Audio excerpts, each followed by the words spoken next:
Why my disc is having so much trouble with the Word on the Thieves street Guild is missions. that poor Sabjorn has found himself in Whiterun's prison. How unfortunate for him. Exactly. Now you're beginning to see how our little system works. Maven sent word that you discovered something else while you were out there. Something important to the guild? Then this is beyond coincidence. First Arangoth, and now Sabjorn. Someone's trying to take us down by driving a wedge between Maven and the guild. Mercer thinks he knows a way to identify this new thorn in our side. He wants to meet with you right away. And if I were you, I'd hurry. I've never seen him this angry before.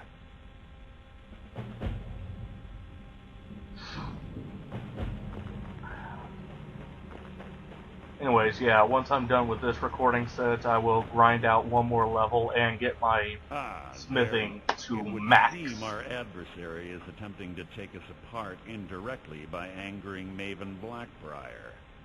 Very clever.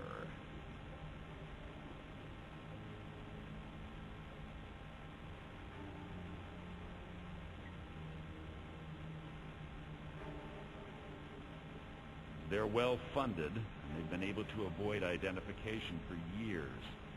I'm impressed it reached this point. Just don't mistake my admiration for complacency. Our nemesis is going to pay dearly. Because even after all their posturing and planning, they've made a mistake. The parchment you recovered mentions a Godjal lie. According to my sources, that's an old alias used by one of our contacts. His real name is Gullumai. Gullumai is our inside man at the East Empire Company in Solitude. I'm betting he acted as a go-between for the sale of Golden Glow Estate and that he can finger our buyer. Get out there, shake him down, see what you come up with. Talk to Brynjolf before you leave if you have any questions. I can't believe Gullumai's mixed up in all this. Don't get me wrong. He could scam trouble. He's one of the most stubborn lizards You're going to have to buy Blah, blah, if that blah. fails. Follow him and see what he's up to. If I know Gullumai, he's in way over his head, and you'll be I'm glad to see you're embracing our methods.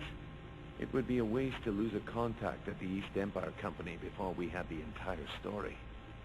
Just keep on Gullumai's tail, and he's bound to step into something he can't scrape off his boot.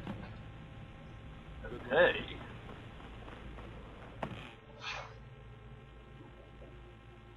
You'll usually catch me do, or y'all will usually see me do the sub-objective just because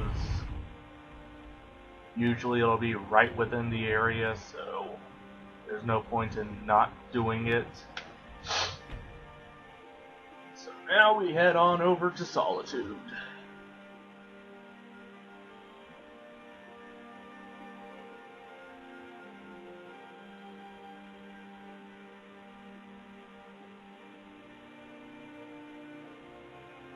Unfortunately, during this,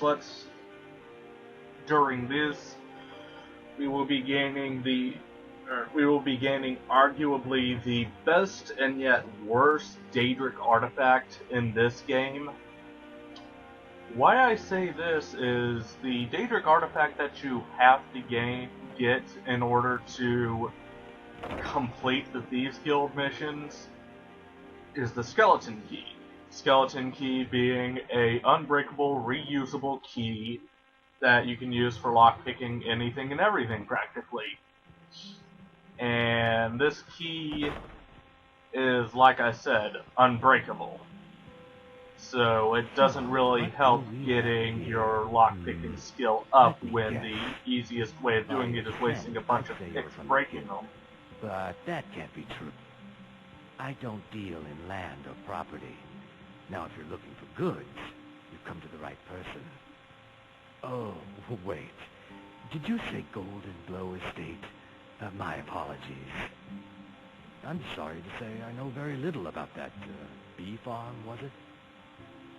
Maybe I did, maybe I didn't. I can't be expected to remember every deal I handle.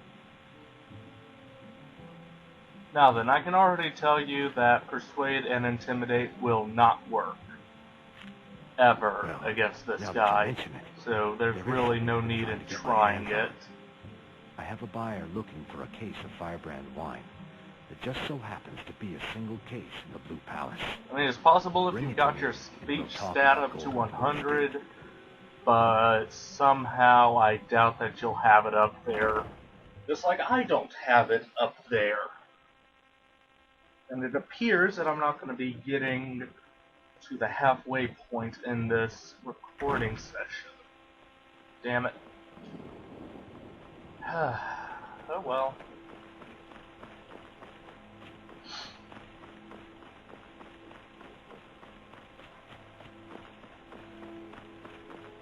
By the way, viewers, there is potentially a plan for me to do Let's Play on Oblivion Game of the Year Edition, assuming that I can ever get it again.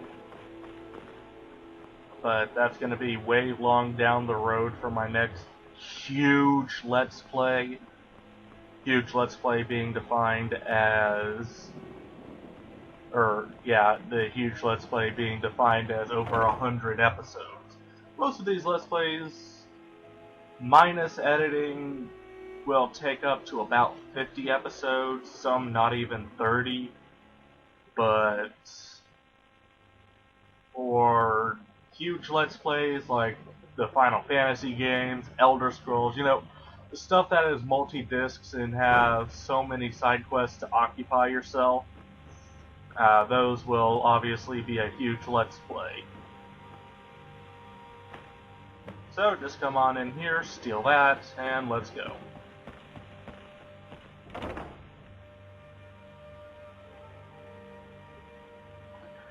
I guarantee my next huge Let's Play is going to be either both of the Golden Sun games, not all three, but both as in the original two, not the crappy one that was on the DS that really disappointed me. I'm sure it's a decent game if I hadn't have already come into it expecting so many things for a game that's been in production for over 10 years.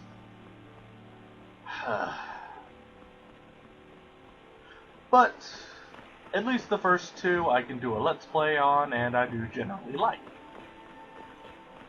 There are a few sections in the second game that I don't like, but that's to be expected with most games. In every game, including my personal favorite, Hexen, has at least one flaw that is glaring over all the others that kinda can get annoying. For Hexen, in that game, it's just the sheer amount of tedium, considering the game is, every level is exactly the same, only with having to do more of one certain thing. Being, first area, you pull a switch to get out of there. Second area, you pull 3 switches to get out of there. Here, take What this. was it? 6 switches? Can't use it. Yeah, 6 switches to get out of the second hub. Not at all. I consider it an investment. Third hub, you pull 9 switches to get out of it. Fourth hub, I'll tell you what I know. you gotta collect I was approached by a a few woman who gems, wanted then me to still act pull as the a broker switches. for something big. She flashed Fifth a bag of hub, gold in my face. you just gotta make Said it to all the I boss had in to do 6th was pay Aaron area, for the hub, or whatever you want to call brought it. in the coin. You gotta Made her copy actually of the deed. go through and kill 3 bosses. Not at all. It's the tedium of the thing. They put, I'm sure you understand. let's see, they got 2 of the same bosses that you gotta fight over Hereshard, which that's not too much of a problem with me, considering it's actually a fairly decent head-scratcher kind of boss fight. Then you gotta fight against each of the classes as a boss fight, and all of these take place in the last 3 areas of the game. You got I'll be on my way. you got one hub where it actually where you fight Shark for the first time, then you travel to the second hub and fight Shark for the second time. Then the last hub, you gotta fight the 3 classes as a boss fight, along with the final boss. So that's, let's see, 2, 5, so at least 6 bosses that you gotta fight within quick succession. The first couple hubs have no bosses whatsoever. That's something you gotta keep an eye on.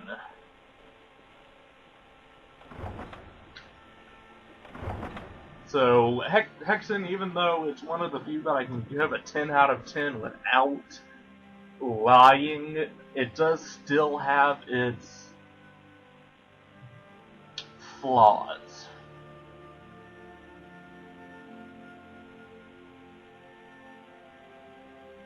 In fact, if I was to rate the games on how many flaws they have, Majora's Mask would actually come in first for the least amount of flaws, because actually, at the moment, the only flaw I can think of which can actually be remedied is the whole 3-day time limit, which is remedied from either slowing time down, which gives you plenty of time to do whatever the fuck you want, or just doing the Dawn of a New Day glitch where you can just run through the dungeon and get them all done.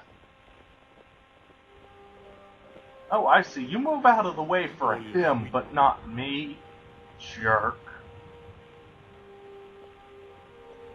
So yeah, viewers, it's, every game does have its own flaws, but the top 2 favorite games do have the least amount of flaws, in my mind. Correction, Majora's Mask has 2 flaws. The second one is the dungeon music. Everybody knows the first dungeon music is kinda not even music, it's just a banshee wail with some bongo drums in the background. That's about it. But beyond that, there's the first 2 games in my top 5 list just really don't have all that many flaws, in my opinion. Other people's may see it differently, like for Majora's Mask, people don't like how dark and depressing it is compared to all of the other Zelda games, but I get over that. In fact, I actually kind of like the dark and depressing overtones of the Majora's Mask game. And by the way, I will potentially be doing another playthrough of Majora's Mask as another challenge run. Like,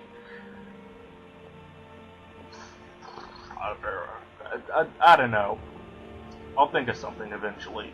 Unless y'all want to give me suggestions. I've already done a 3 heart and reverse boss order, both in the same game, so those 2 are already out of the question because 3 heart and reverse boss order have been completed.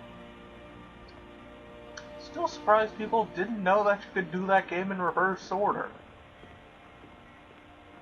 I mean, it makes sense considering all you need to do to get to the next dungeon is to collect the item.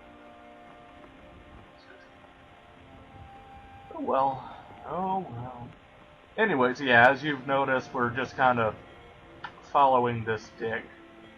I could steal the amethyst and garnet and magic potions off of this guy, but oh wait.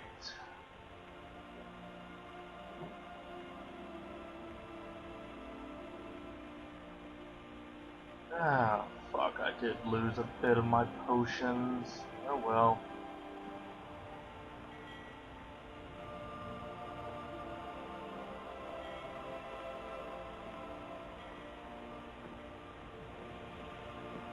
How you doing? It will keep itself.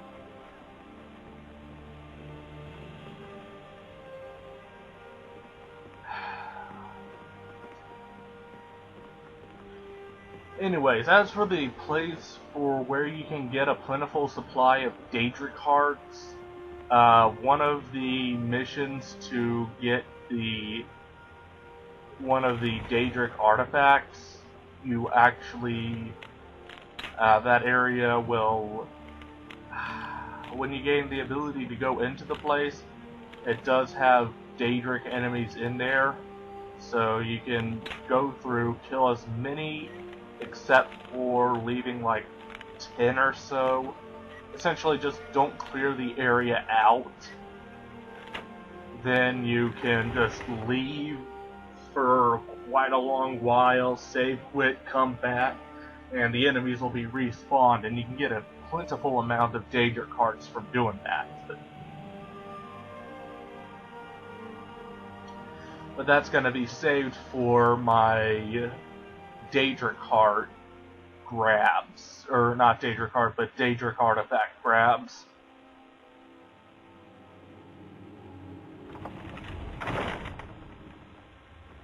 Which is not going to be for quite a while, because